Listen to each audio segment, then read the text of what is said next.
వేసవిలో చలవదనము కోసం మనం పడరాని పాటలు పడుతూ ఉంటాం. కూలర్లు మొదలుకొని ఏసీల దాకా ఎన్నో ప్రయత్నాలు చేస్తూ ఉంటాం. నిజానికి వేసవి ఇక్కట్లను తట్టుకునేందుకు ప్రకృతే కొన్ని చక్కటి పరిష్కారాలను మన ముందు ఉంచింది. వట్టివేళ్లు అలాంటివే. చూడటానికి గడ్డి మొక్కల్లా కనిపించే వట్టివేళ్లతో ప్రయోజనాలు చాలానే ఉన్నాయి.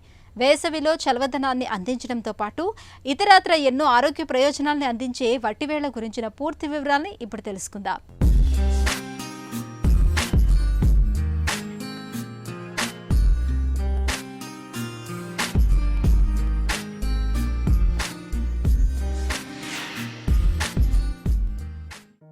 ఇక్కడ గడ్డిలాగా దుబ్బుగా కనిపిస్తున్నవే వట్టివేళ్లు. ఖస్ఖస్గా పిలువబడే ఈ గడ్డి జాతికి ఇప్పుడు ప్రపంచవ్యాప్తంగా పెద్ద డిమాండే ఉంది. సువాసన వెదజల్లే ఈ వట్టివేళ్లకు అనేక ఆరోగ్య ప్రయోజనాలను అందించే గుణం ఉండడంతో ఇవాళ ప్రపంచవ్యాప్తంగా అనేక దేశాల్లో వట్టివేళ్లను విరివిగా పెంచుతున్నారు.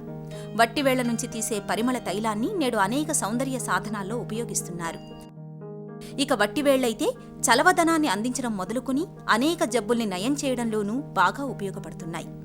వేసవిలో తీవ్రమైన వేడి, ఉక్కపోతలను తట్టుకునేందుకు మనం చాలా రకాల ప్రయత్నాలే చేస్తుంటాం. చలవదనం కోసం పరితపిస్తుంటాం. ఇలాంటప్పుడు వట్టివేళ్లను వాడుకుంటే ఎంతో ఉపయోగంగా ఉంటుంది. కిటికీలకు, ద్వారాలకు, బాల్కనీలలో వీటితో అల్లిన చేపలు వేలాడదీసి వాటిపై నీళ్లు చల్లుతుంటే సువాసన భరితమైన చల్లని గాలిని ఆస్వాదించవచ్చు. దీని నుండి వచ్చే సువాసన మనస్సునకు, శరీరానికి మంచి స్వాంతన చేకూరుస్తుంది. కూలర్లలో కూడా వట్టివేళ్ల చేపలను వాడొచ్చు.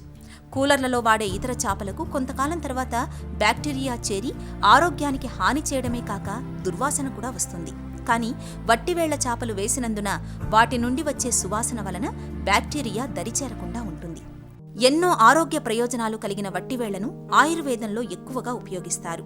వట్టివేళ్ల నుంచి తీసిన తైలాన్ని సంతాన సాఫల్యతకు, చర్మ వ్యాధులకు, కీళ్ల నొప్పుల నివారణకు, మొటిమలు, పుండ్లు వంటి వాటి నివారణకు వాడతారు. దీని తైలాన్ని అరోమా థెరపీలోనూ, పరిమళ తైలాలలోనూ, సబ్బులు, లోషన్లు వంటి సౌందర్య సాధనాలలోనూ విరివిగా వాడుతారు. అదేవిధంగా లస్సీలు, మిల్క్ షేకులు, ఐస్ క్రీములు, షర్బత్తులు, పండ్ల రసాలలో కూడా వాడతారు. వట్టివేరు నుండి తీసిన నూనెతో మర్దన చేయడం వలన ఒంటి నొప్పులు తగ్గుతాయి. ఇన్ని ఆరోగ్య ప్రయోజనాలు ఉన్న వట్టివేళ్లను ప్రకృతి ప్రసాదించిన ఒక వరమనే చెప్పుకోవాలి.